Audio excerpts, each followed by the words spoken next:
Jessica Crow, and I am the founder of Apogy and the host of Change Leader Insights, which is a podcast all about leadership and change. And we sort of covered the topic in three different areas: self-leadership, team leadership, and change leadership. And today, this is so much fun. My first guest of 2024 also is Jessica Crow, whom I met on LinkedIn, which is so fun. A couple of years ago, we have a similar background with yoga, although her depth of experience and expertise beyond transcends anything I have done up to this point in my life, which is why I'm really excited to have her on today's show. She is going to share with us some incredible wisdom and insights as it relates to meditation, mindfulness, self-leadership, really getting that foundation right. So it's a little bit like entering the Spider-Verse here today, having another Jessica Crow, different dimension. No, we're on the same dimension, don't worry. But I'm really happy to have you on the show. Thank you so much for being here.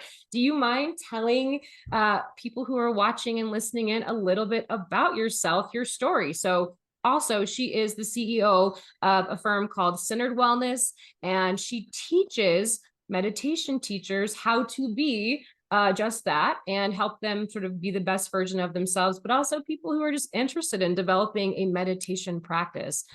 She's a massage therapist. I'll let you explain yourself. Go ahead and tell. You can do it better than I can. Give us your bio, your background, and how you got into all of this. Thank you, Jessica. So my name is Jessica Crow as well. This is a super trippy thing. This is really great. It's fun though. So my background is in wellness for the last 25 years. I started as a massage therapist, energetic healer, very hands-on, very body-oriented kind of therapies.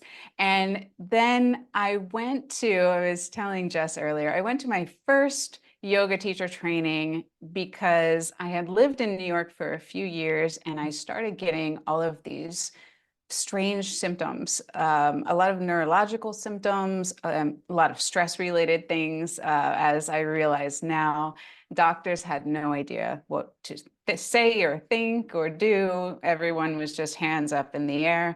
And I thought, I'm going to get out of here for a while. I'm going to go to Costa Rica. I'm going to learn some self-care, some breathing, I'm going to do some yoga. I know it makes me feel good. I'm doing it a few times a week in the studio.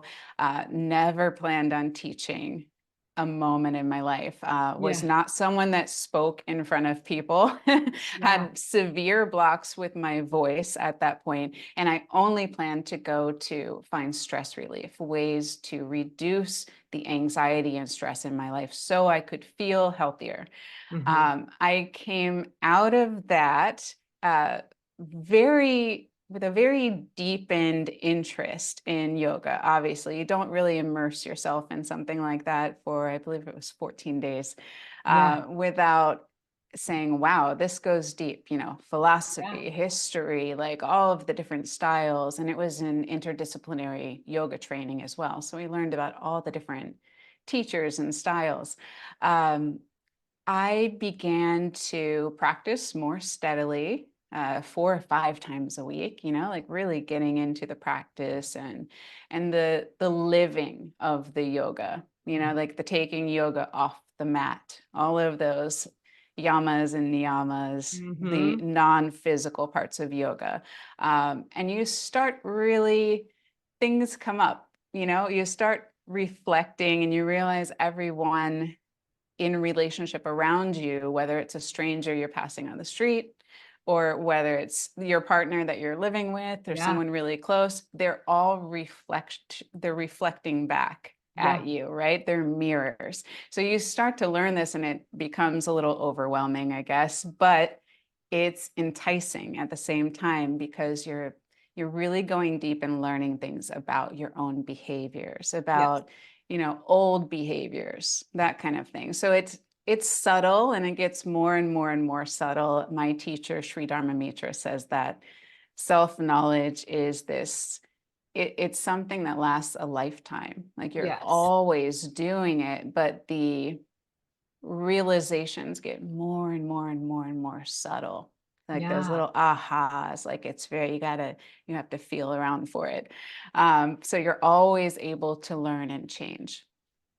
So that being said, never planned on teaching.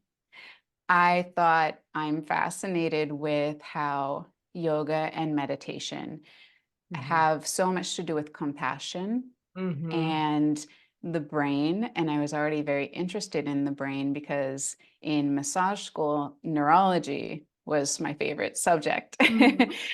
So I was fascinated by neuroscience. So I went back to school. I did my bachelor's in behavioral neuroscience or Hmm.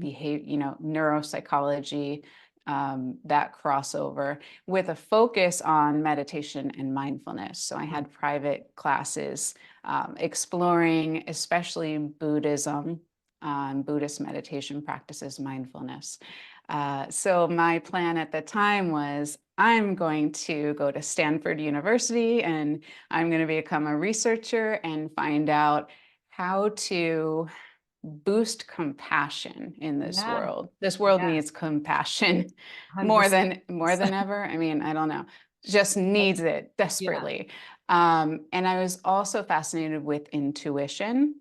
And Hmm. I feel I've always been a very intuitive person by nature, but a lot of people are out of touch with that. And when I work with people one-on-one for decades, I had at that point, they don't know how to access what's best for them or what they should be doing or how they should be doing it.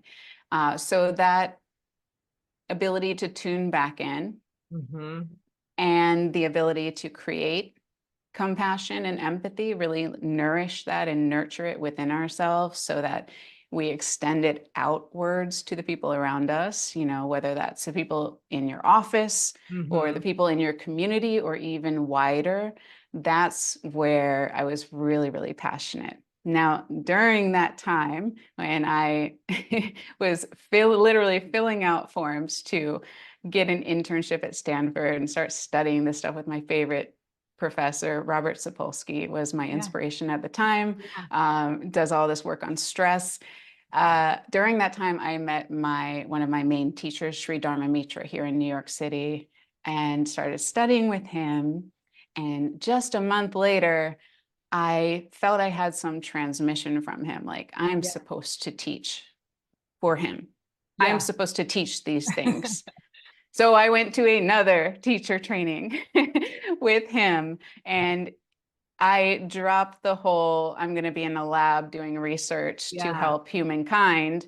And I went the path of, I'm going to teach people one-on-one or maybe 50 people in a class at a time or Yeah. whatever I can do. I'm going to Yeah. teach people out here in the world, not in a lab room, Yeah. to help people in this way, in the same way, really, through a Right. different means, right? Right. So Different impact.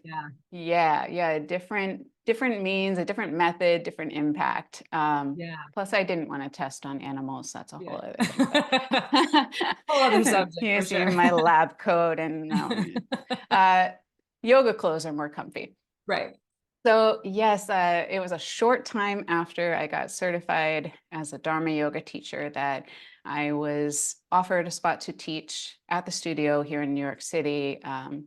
Sometimes taught classes right before Sri Dharma, which is just a magical thing to do. I was invited to mentor in his teacher trainings as well. I taught anatomy workshops there, which I created special yoga nidra Yeah. meditations Yeah. for the anatomy workshops, which were really fun. So I got to be creative. I taught his teachings in Hatha Raja Yoga. Yep. Hatha Raja Yoga is it's an intensive physical practice, but the Raja part, it's a focus on self-knowledge and Mm. meditation. So it's Hmm. really the combination of both of those. That's what that means.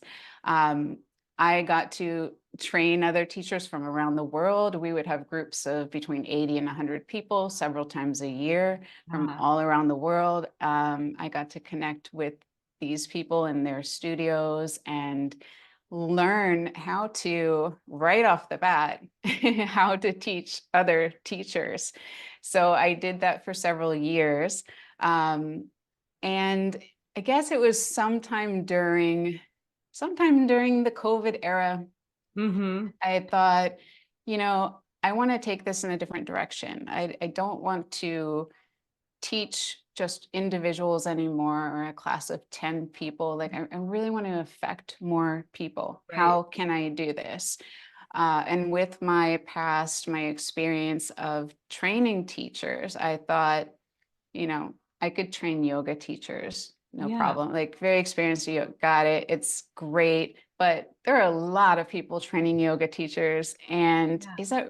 do we need more yoga teachers? Maybe we need more yoga teachers that have the skills to help people meditate Mm. and be more mindful in their lives, like not just, do a headstand or a downward dog, which are Right. great, Right. but yeah, maybe we need more of that. So I was always known for my voice teaching classes. Like, that was the feedback I got constantly.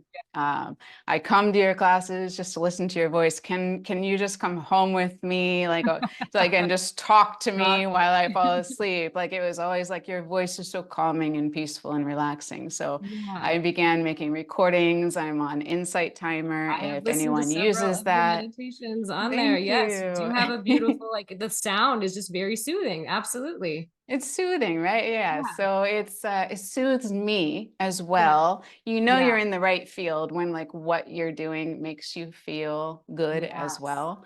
So it Yes. is something, teaching meditation and mindfulness makes me feel calm and relaxed as Yeah. well. So I know it's the right thing. I know it's coming through in the right way. Yes. So yes, I created a meditation teacher training. Right before that, actually, right at the beginning of COVID, I was Yeah. offered a book deal to write a book, The Power of Guided Meditation. It Yeah. was such a blessing because I was here in New York City. Everything was shut down. Nobody was working. Everyone on unemployment. You couldn't Yeah. go outside. Like, we were still scared to go outside, Right. like Right. open the window at that point. And I closed a book deal with a UK publisher, and I just sat in my apartment and wrote about meditation and wrote Yeah. meditations for like 3 months.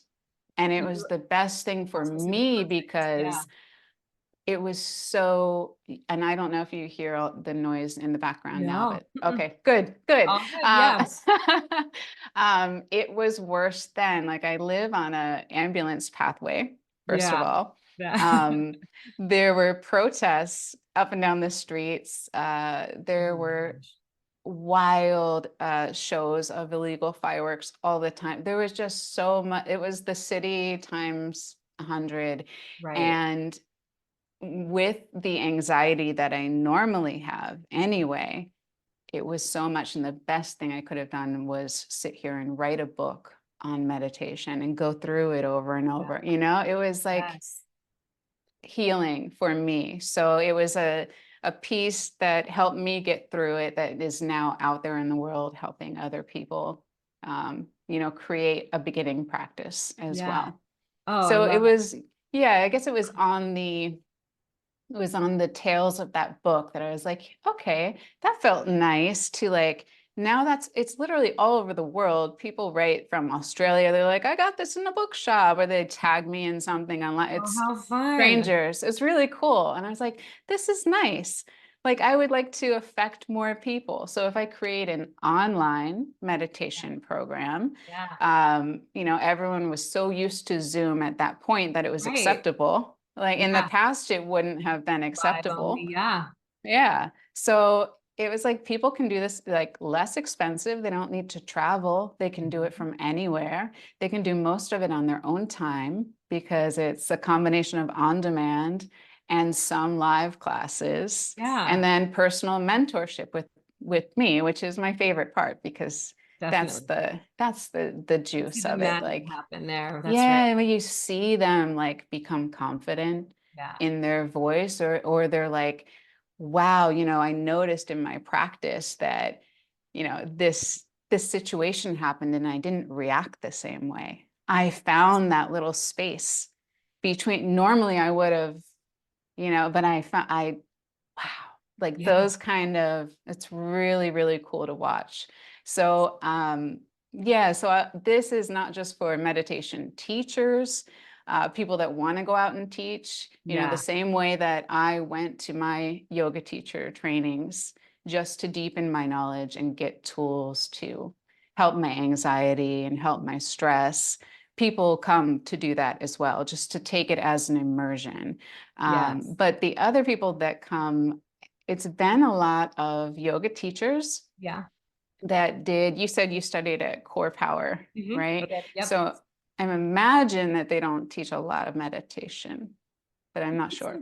No, they don't. Not in the sense that you're talking about. I mean, they go through, Mm. it's a 200-hour program, so they cover quite a bit, but the information related to meditation, they talk about it, but it's not a focus. It's not an Not the extended focus. practice. Yeah. Yeah. Yeah. Yeah. And The that's, breath work and the body movement is really where they emphasize, which makes sense for what they were trying to accomplish with the teacher training and getting more teachers in their studios. And it was a great program, no doubt. But to your point, yeah. there's an opportunity there for yoga teachers to find that connection, and for people in general, because you mentioned it's not just for yoga teachers, it's for anybody who's doing that, who wants to deepen their own understanding and build that Yeah. foundation. Exactly. Yeah, for yoga teachers, it's like a lot of them, that's the, in the US anyway, like we're Yeah. very focused on the asana and the body stuff. Yep. And it makes sense in a way that there's a lot more to go over. Like if you're coming Yeah. from a background, if you're coming from a background like massage therapy or some kind of medicine, you know anatomy, you know Yeah. kinesiology and body movement, it's like, okay. But for Yeah. people that are just, they don't have any of that, you really Like do me. have, you Yeah. have to spend the majority of the time on that because Right. that's the majority of a normal class. So That's right. Yeah. there's a little, there's meditation, but so a lot of teachers come out saying like, I don't feel confident enough teaching Yeah. meditation and I Yeah. don't understand enough styles or like what to give them or how to build a class. Yeah. And then, yeah, the other people that come in they're trying to find their own self practice and they've used an app like Headspace or they've tried this or that. And it's nice, but it's not like getting them to where they want to be. It's Yeah. not pushing them forward and they keep slipping off of it and they keep falling off of it. Right. And to be able to immerse themselves in more of the philosophy and the history and different modalities and how they're different and how they also overlap Yeah. and they get to experiment with different things because it's like week to week they have these different practices in the program. They're supposed to do them the same time every day, try a different time. They find Yeah. what time of day works. They find what kinds of practices they prefer. Yeah. Not a Because this one is size like fits all. the thing I'm finding out. Yes, not one size fits all. It's people will do something if they like it, first Yeah. of all, like they're like, yeah, I don't mind doing that. Or like if they have any resistance to the background, the lineage, like the spiritual, anything, any resistance around what it is, Yeah. then they're probably not going to go there. So there Right. should be no resistance. They should kind of like it and they should be able to feel the immediate results. When Yes. people can feel the immediate results from a practice or an exercise, then it's almost like linked into their body. It's like Yeah. a cellular map is just created right away. Yes. That. So, and then the more they practice, and then we find that thing, that's your thing. And that's the time of day, and that's the length of practice. And Mm, you'll know when you need to switch it. Like you could, because you'll be getting more intuitive and yeah. more self-information, you know? So Yeah. it's really good for, yeah, creating your own self-care practice and Yeah. becoming more mindful, taking those pieces out into your life, which is it's the essence of the whole thing. I Absolutely. mean, great, you can feel like anytime you feel better in yourself, you're gonna come, you're presenting yourself better in the world, like anytime. Just try it. Just walk around today with like a, just a resting bee face, or walk around. Yeah. Yeah. See what happens, Can I right? curse on here? Yeah, see what happens, or Yeah. You walk can do around with whatever. that, like like when when you're, like when you're in love, you're like falling for someone you're in Yeah. love, or like, or something good, just like you're up for this like promotion and it's like something Yeah. you really want to do. And you're just kind of like, your face is like in this, and your mind is in that Right. open space Your too. energy. Yeah. Your energy is different and you're affecting everyone around you different. You're open to giving someone a smile. You're open to stopping to give someone advice that you would normally just, you're better able to function in society Absolutely. as a caring, compassionate human being.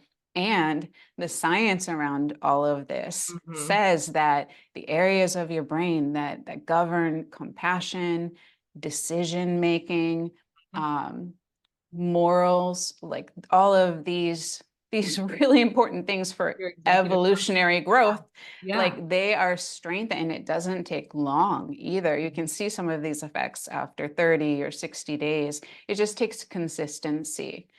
Right. But the prefrontal cortex of the brain, the hypopituitary axis, like the links to places in the brain that hold on to memories, especially Yeah. traumatic and fearful memories, Yeah. it's like it's switched. I'm putting this in very, very simple language, but Yeah. it's like the energy from the fear and the trauma and the anxiety or the Yeah. depression or the like, like, I don't know, I'm Right. overthinking, like the energy from that moves Right. to this newer part of our brain, which is our like executive control center, it's Yeah. often Yeah. called. And that is the place that needs to be lit up, like lit up with Where we should be energy, and operating like energy from. circuits. Yeah. Yeah, and it needs to be opened. When you say open mind, it's funny, it's sort of the same thing. It's Right. like an opening in the brain, like an activation. Someone's turned on the switch. There's more electrical currents. There's more growth. There's more neural connections in this place. And that is how we start to see Yeah. that's when we can have like self-control and focus. And when we do have practices like meditation, mindfulness practices in Mhm. daily life, that's when we start to see patterns. And I'm really big into my course on Daily Om is all Yeah. about this, Yeah. taking you through, like how to get to that place. So you create a practice and then be able to watch, observe, assess your Hmm. patterns in the subconscious, because we're all walking around with it. We're all Hmm. walking around with the bad stuff that happened to us, the things we haven't forgiven, the Right. things we're concerned, like we're all walking around with it. And, science has said this has been a stat for so many years. It may have changed a little now, but Yeah. it's something like 90% of the thoughts that you have every day are the same ones that Yeah. cycle over and over. What? Yeah. And they're not Who usually wants positive ones. that?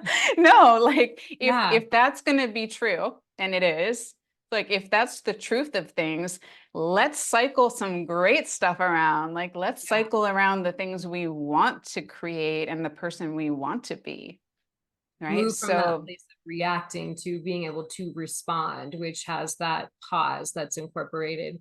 Yeah. I'm really, so this mhm, is, everyone needs to hear this because I, well, so kind of going back to something you said earlier, I went through yoga teacher training too, not because I wanted to teach, but because I wanted to develop some skills to take care of myself, to be able to use my voice, to develop confidence and just a different understanding of how I show up in the world.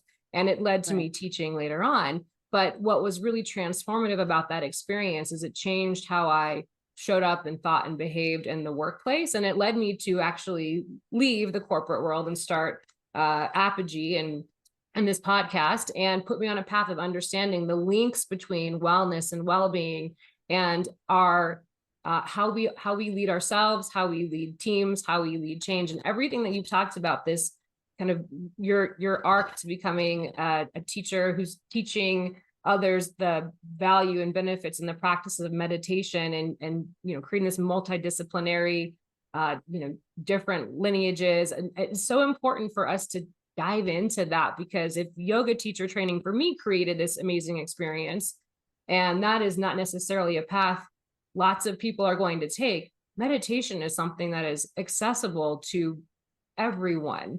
And so learning those skills, learning how to self-regulate, learning how to get control of those thoughts that you're having, the 90,000, and changing the energy, changing the direction. When you think about that, how that would transform our homes, our relationships, our communities, our workplaces. And stress is, I think it was like 2019, the World Health Organization said that was the global epidemic. And then the pandemic happened, and so that became the global epidemic. But stress is something we deal with in our workplaces all the time. And that's on top of everything that you've just mentioned, the trauma, the anxiety, the depression, the other things we're feeling. So we've got this base of whatever it is for all the reasons. And then you add in stress and in the workplace. And if we're not mindful of everything that you've just talked about and thinking about how to grow and develop in this area, I mean, those are the types of people that are leading our organizations, our communities, and government. Like there's just, we've got to make a switch somewhere where this becomes a conversation that is normalized, and people are actively pursuing, what it is that you're teaching, because there's a direct impact on everything. I'm going to say might be a broad Everything. brush, but it really is on everything. Everything. Yeah. I mean, you've shared how, Everything. meditation and yoga and all of that has changed your life. I mean, if you were to, you know, as leaders, like we'll just kind of go in that direction momentarily, people leaders, if they don't have, like, what are some of the benefits of more benefits? Because you've already shared quite a few of being able to lead others effectively if you have that self leadership, that foundation in place. Like, what are some, how might that transform someone from who they are today to who they could potentially be as a leader of people? Well, I think we talked about reactivity, I Yeah. believe. Yep. So one of the first things I see people that I'm training when they get an aha moment, and that's one Yeah. of the first things often is they realize that they would have reacted a certain way to something that Mhm. happened to them, how someone spoke to them, or a stressful event that came up. But Yeah. they found this moment in between Yeah. where there was a space where they got to choose how Yes. to react. Yeah. So really they got to choose how to respond and not just instinctively react, because we're often That's instinctively survival. reacting and making decisions. Yeah, it comes from the reptilian part of the brain and the Mhm. brainstem, and this is all trauma, fear. That's what we're trying to get out of and away Right. from. Serves its purpose, but we don't want to be there most of the day in most Right. of our lives, right? Right. Um, Another thing I think about is just patience, and that Mhm. kind of goes along with having that space to Yeah. step back, the patience to say, like, I don't need to respond yet. Let me reflect on this and let me see how it feels in my body. Because Yeah. I think that's another thing, that's another huge thing, could be another podcast. I was gonna say that How is people the are really out of touch with Mhm. their physical bodies. And you know this as a yoga teacher. Um, People are really out of touch Mhm. with the fact that there is a mind body connection. Like we Mhm. hear that term all the time, but we don't really know what it is. Right. Um, Meditation helps you find and realize that connection through well, this month I'm doing a month of mindfulness practices, so I'm based in Buddhist mindfulness practices. Yeah. So it started Yeah. with body. I always start with body awareness because it's important to be able to, control your focus and Mhm. just pay attention to your body. If we Oh, don't even yeah. pay attention to our bodies a lot, we could be at the gym doing things for our body and we're not paying attention to the body. We could Absolutely. be in the shower, we're not paying, like Yeah. you could be paying for a massage and not even paying attention to your Right. body because you're stuck Right. here. But what we have to realize is a lot of emotion Mhm. is harboring in the body. It is hiding out in the body, and it can affect how we present ourselves and the confidence that we give off to others. It can, it really can affect how we show up in a room and how we influence other people without even saying a word. So the body True. stuff is very interesting. And coming back to patience, I think that you learn to have patience and intuition. Everyone has, and you don't learn to have intuition. You learn Everyone to has trust it, intuition. really. You Yeah. learn to, or even find it, because people are cut off from it.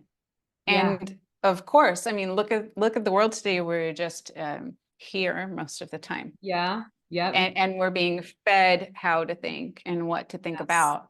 Yeah. So we're very, maybe more than ever, cut off from our intuition. So just to be able to tune in and access that, so to have Yeah. that pause, that space where like, I'm not going to react. I'm going to take a moment and respond. I'm going to go sit, or I'm going to, sleep Yeah. on it. That's always like, that's a nice thing my dad taught me when I was little. Yeah. Knows nothing about, like sleep on it, Yeah. because then you Nice have thing. time Totally to, different perspective. Yeah. yeah, you have time to reflect on it and see, notice how it feels in your body. I keep touching my Yeah. mic. Yeah. You learn through these practices to look for certain sensations in your body too. Mhm. Like, what is it I'm feeling? Where am I feeling it? What does that mean? What's coming up in my head while I'm focused on feeling this contraction in my chest? So Yeah. I just had an interaction with my coworker or my superior, and Yeah. I found that moment of space, and I'm like, oh, what? Okay, don't react, don't go from the Yeah. fear mode. And I've Yeah. gone and like sat in my office for a while. I'm gonna just sit quiet, turn the phone off, sensing my body. I'm just going to close my eyes, sense my breath. Is my breath contracted? Is my breath shallow? Because that means I'm scared, Yeah. right? I'm fearful. I'm not coming from a relaxed state. I'm coming from my sympathetic nervous system, Mhm. stress, fight or flight. So I can take a few slow breaths and easily within 2 minutes switch my nervous system so Yeah. that I'm coming from a calm place. And then I can check out, what am I feeling in my body? And why? Yeah. And why? What's coming up in my head? What are the thoughts that are coming up? What are the emotions and feelings that are coming up? Let me just watch them without judging them or getting too involved in them. Mhm. They could have nothing to do with the situation. They could be past things that are somehow connected that Yeah. you haven't resolved or let go of yet. So this work is deep, but it happens really quickly. Like Yeah. you'll see effects from it very quickly, and that's what's encouraging to keep going. But to say it's not deep, or that it doesn't scare some people to go inside and see the parts of themselves they don't like or want, Yeah. like, that would be lying. It Yeah. is work. Yes. It's not all Absolutely. like, now just breathe out and you Yeah. feel so Feels much so great. good. Stay relaxed. Your whole body is full of light. You're You're like, nope, it wonderful. takes some Like, serious work. it- Yeah. yeah, it can be both. It can Yeah. be like, it can feel great, and it It can feel is both. awful. And that's Yeah. how real change is. That's how, change. If you're someone that goes to therapy and believes in therapy, you're that an advocate for mental health therapy. Yeah. Like, that's what, sometimes it feels great and And you're sometimes having breakthrough. it And doesn't. Yeah. sometimes like, this is awful. I don't even want to go back. Why am I doing this? This is, Yeah. so we go through this, and I think you go through that with, physical change and adjustment too. Yeah. Uh, but this is a different path. We're not used to assessing our own thoughts. We're not used to sitting with ourselves. We're not used to quiet anymore in this No. hectic world. Like, there's always stimulation. Hmm. So the gift of all of this is we get to learn about what's really happening inside, Hmm. and then we get to choose what to do with it. Right. I love that.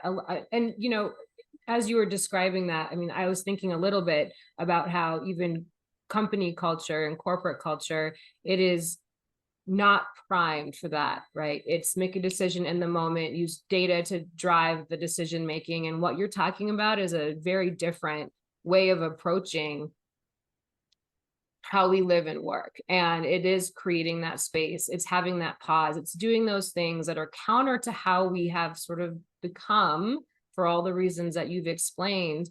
And if we start to go in that direction of incorporating mindfulness and meditation and finding those pauses and exploring what's happening here, then that conversation we're having with our boss, that change that just got, said it's going to happen, our reaction becomes a response, and it's coming from a place of patience and calm and compassion, which you talked about earlier too, which I fully agree is so necessary and needed. And it's hard, having had conversations with many leaders, like, what does that mean to be a compassionate leader? What does that mean? And a lot of what you've talked about can help people find that inner compassion for themselves and for others.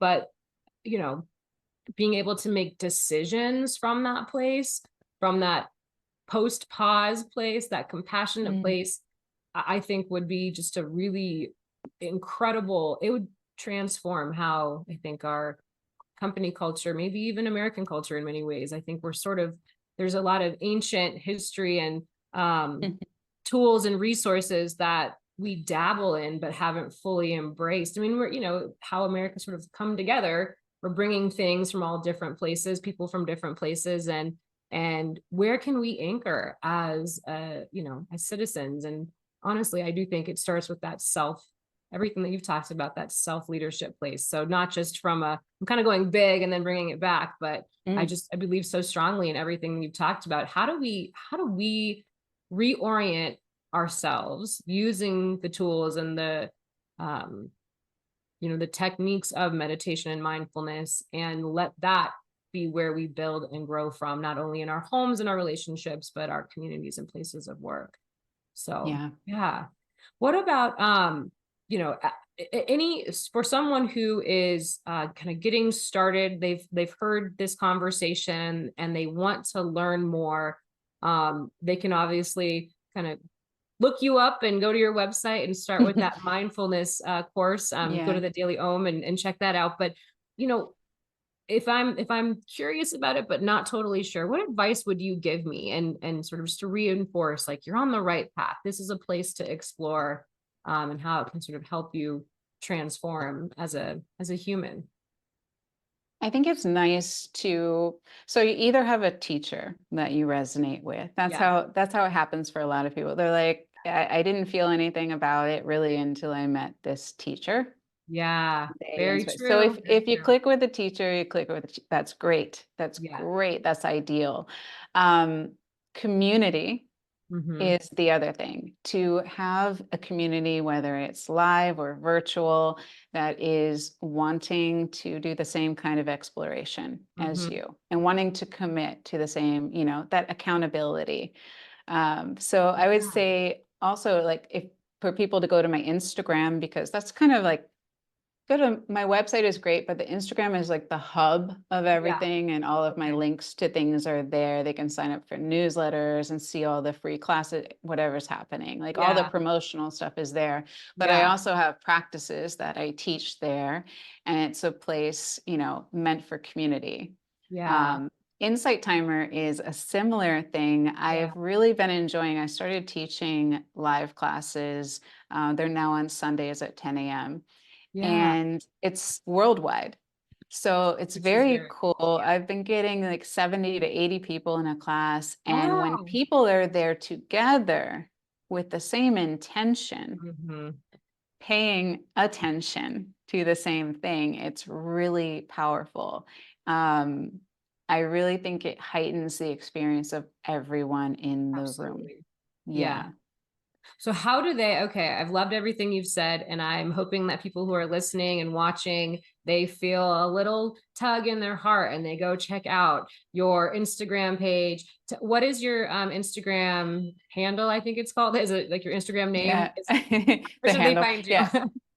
It's Centered. So the name of my company is Centered, CNTRD. So there's Okay. no vowels in it. It used to be centered NYC, and I was like, there's a lot of E's in there. So let's simplify it. Let's There you simplify, go. There you go. center the word.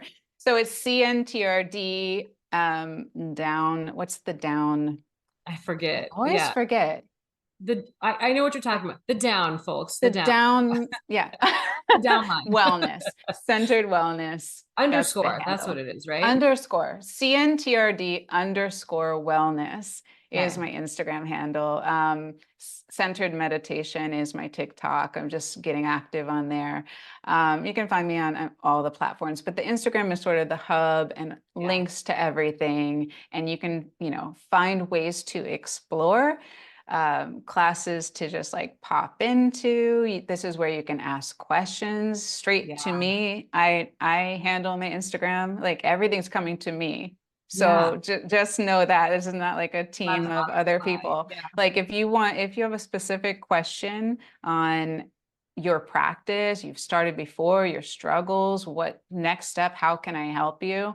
Instagram, you can direct message me or through the website. It's always me answering, and I will help in any way that I can. Incredible. Um, What a yeah, gift. That's amazing. And then you're also on Insight Timer, as you mentioned, as Jessica right. Crow. And then LinkedIn, you're Jessica Crow as well. So make sure you it's centered wellness versus Apogee. Lots of places to find you. But no matter where you're at in your journey, whether it's, and I think we're always sort of at that coming back to the foundation and continually kind of working through all the things. So self-leadership, team leadership, change leadership.